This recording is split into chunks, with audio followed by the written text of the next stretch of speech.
अल्लाहुम्मा सल्लि अला मुहम्मदिन व अला आलि मुहम्मदिन व बारिक वसल्लम। मोहतरम नाज़रीन व सामीन अस्सलामु अलैकुम।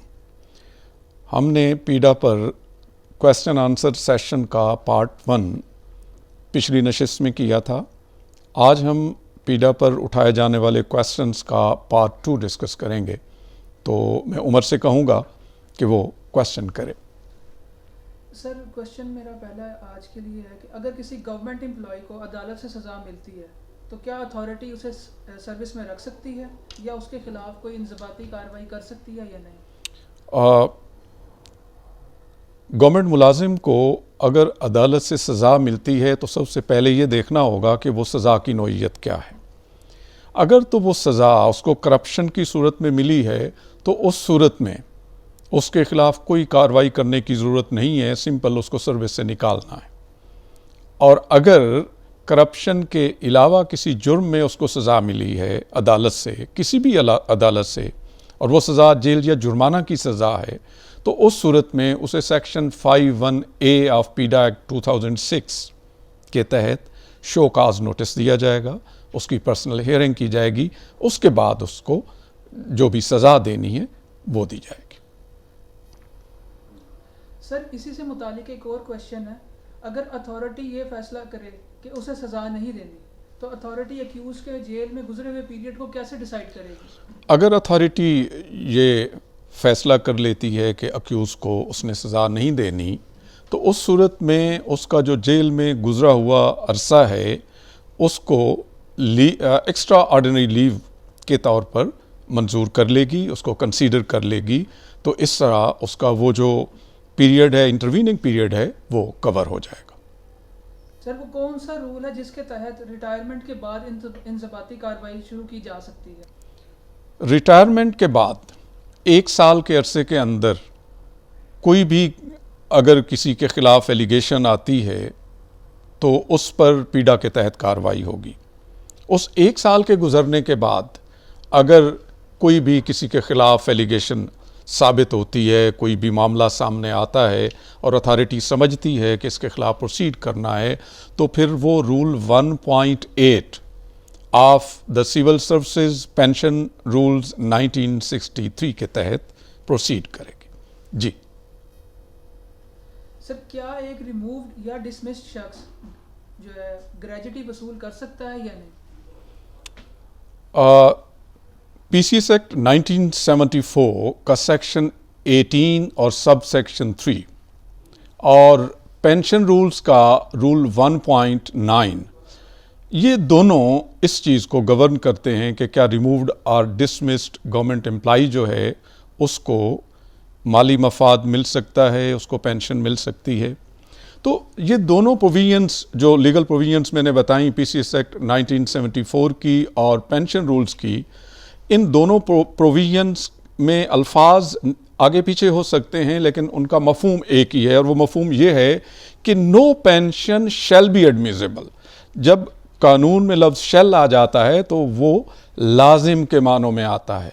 No pension shall be admissible to a civil servant who is dismissed or removed from service for the reasons of misconduct, inefficiency। तो कोई भी उसका मिसकंडक्ट है, इनएफिशिएंसी है, करप्शन है, सब वर्सिव एक्टिविटीज़ हैं, ये सब इनडिसिप्लिन एटीट्यूड की अक्कासी करती हैं। तो इनकी सूरत में जिस बंदे को डिसमिस या रिमूव फ्रॉम सर्विस कर दिया जाता है तो अथॉरिटी उसको पेंशन नहीं देगी।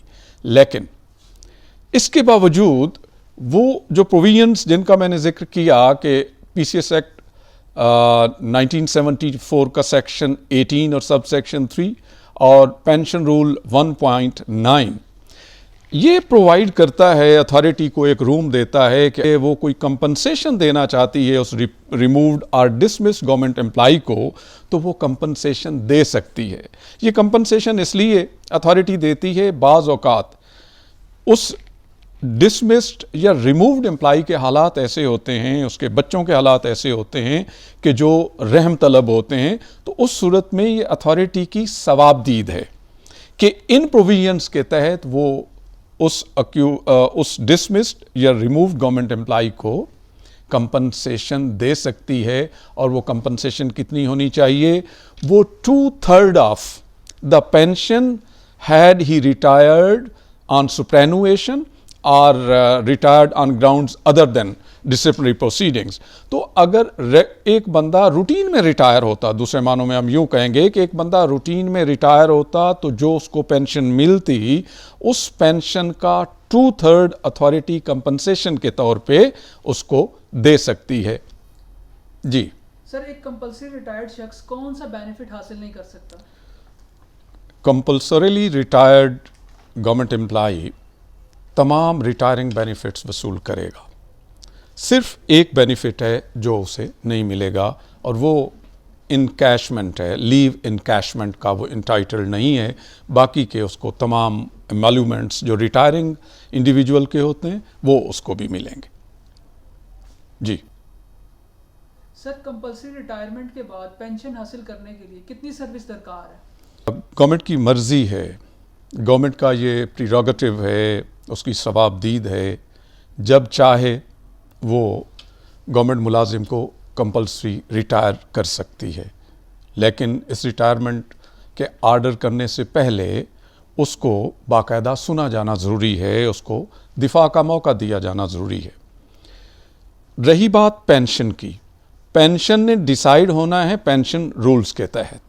रिटायरमेंट और चीज़, पेंशन और चीज़। रिटायर गवर्नमेंट कर सकती है जब भी चाहे, लेंथ ऑफ सर्विस इसमें इम्प्लिकेट नहीं होती, चाहे किसी की 1 दिन की सर्विस है, चाहे उसकी 18 साल की सर्विस है, जब भी गवर्नमेंट चाहे उसको कंपल्सरीली रिटायर कर सकती है। जहाँ तक बात है पेंशन की, pension compulsorily retired government employee को तब मिलेगी जब उसकी सर्विस 20 साल होगी। 20 साल से कम की सर्विस पर उसको पेंशन नहीं मिलेगी।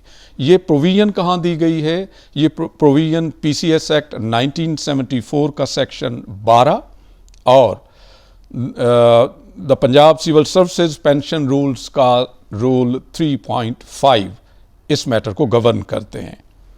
जी क्या सस्पेंडेड सरकारी मुलाजिम अपनी सस्पेंशन के दौरान किसी भी छुट्टी का हकदार है या नहीं?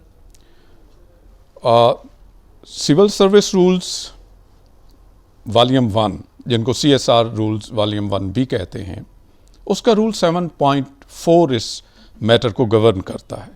वो ये कहता है कि जब कोई गवर्नमेंट मुलाजिम सस्पेंशन पर हो तो उसको छुट्टी नहीं दी जा सकती। तो गोया सस्पेंशन के दौरान सस्पेंडेड गवर्नमेंट एम्प्लॉई छुट्टी का हकदार नहीं है। जी सर, क्या इंक्वायरी ऑफिसर के लिए इतना लिख देना काफ़ी है कि अथॉरिटी मुलजिम को माइनर या मेजर पेनल्टी दे, या इसके अलावा भी इसे कुछ करना होगा? इंक्वायरी ऑफिसर जब अपनी रिकमेंडेशंस देता है पेनल्टी के बारे में अपनी फाइंडिंग्स की बेसिस पे, तो वो सिर्फ माइनर या मेजर पेनल्टी अथॉरिटी के लिए रिकमेंड नहीं कर सकता। उसको वाज़े तौर पे सेक्शन 4 सब सेक्शन मुतलका जो भी है उसके अंदर से पेनल्टी का नाम लेना है। मिसाल के तौर पे अगर वो रिकमेंड करना चाहता है मेजर पेनल्टी, तो वो मेजर पेनल्टीज़ 6 जो दी गई हैं उनमें से कोई भी एक पेनल्टी, मिसाल के तौर पे removal from service, dismissal from service, recovery from पे पेंशन और एनी अदर अमाउंट, और इस तरह बाकी की 3, इनमें से मुतलका पेनल्टी का नाम लेके रिकमेंड करेगा। इसी तरह माइनर पेनल्टीज़ 5 हैं, तो उन 5 पेनल्टीज़ में से एक या एक से ज़्यादा जो भी वो रिकमेंड करना चाहता है, बाकायदा सेक्शन 4 का नाम और मुतलका जो सब सेक्शन है या सब सेक्शंस हैं उनका नाम लिख के वो पेनल्टी रिकमेंड करेगा। Sir, what will be not be a part of salary during suspension period? Suspension के दौरान क्योंकि गवर्नमेंट मुलाजिम दफ्तर में नहीं आता, जब कोई दफ्तर में नहीं आता और वो रिकॉर्ड पर है गवर्नमेंट के कि इसको दफ्तर में आने की इजाज़त नहीं है या किसी न किसी वजह से इसको दफ्तर से दूर रखा गया है, तो वो कन्वेंस अलाउंस अवेल नहीं कर सकेगा, क्लेम नहीं कर सकेगा। कन्वेंस अलाउंस हमें इसलिए मिलता है कि हम जो ख़र्चा करते हैं घर से दफ्तर आने का, दफ्तर से घर जाने का, तो उसको कंपनसेट करने के लिए गवर्नमेंट हमें कन्वेंस अलाउंस देती है। तो जो बंदा सस्पेंडेड है वो तो घर पे बैठा है, उसको इसलिए कन्वेंस अलाउंस नहीं दिया जाएगा। हाँ, एक बात, अगर अथॉरिटी उस सस्पेंडेड को भी आर्डर करती है कि आपको हर रोज़ फलां जगह पे रिपोर्ट करना है, आपको दफ्तर में आना है, इस सूरत में वो कन्वेंस अलाउंस क्लेम करेगा और उसका राइट बनेगा। इसके अलावा अगर अथॉरिटी उसको नहीं बुलाती और वो घर पे बैठा है तो सस्पेंशन के दौरान उसे बाकी पूरी तनख्वाह मिलेगी, बाकी के तमाम अलाउंसेस मिलेंगे, लेकिन उसे कन्वेंस अलाउंस नहीं मिलेगा। ओवर उमर? जी सर। ओके। मोअज़्ज़िज़ नाज़रीन व सामेईन, आज के इस वीडियो सेशन में हमने पीडा से मुताल्लिक सवालात व जवाबात का पार्ट 2 मुकम्मल किया। इसके बाद जो भी क्वेश्चंस मुझे वसूल होंगे टेलीफोनिकली, मैसेजेस के ज़रिए या चैनल पर कमेंट्स के कॉलम में, तो उन तमाम क्वेश्चंस को इकट्ठा करके मैं पार्ट 3 इंशाल्लाह आपके सामने रखूँगा, ताकि कहीं पे आपको कोई भी कन्फ्यूजन ना रहे, कोई भी एम्बिग्विटी ना रहे। और एक बात मैं ये करूँगा कि आज तक जितने भी वीडियो सेशंस हमने किए, पीडा पूरे को कवर किया, उसके दौरान कोई भी ज़ुबान की लग़्ज़िश मुझसे हो सकती है, कोई भी गलती हो सकती है। जहाँ पे ऐसा हो, आपकी बहुत मेहरबानी होगी उसको पॉइंट आउट कीजिएगा, और जहाँ पे इसको इम्प्रूव करने की गुंजाइश होगी आपकी तजवीज़ को मलूज़े ख़ातिर रखा जाएगा। आपका बहुत बहुत शुक्रिया। अल्लाह हाफ़िज़।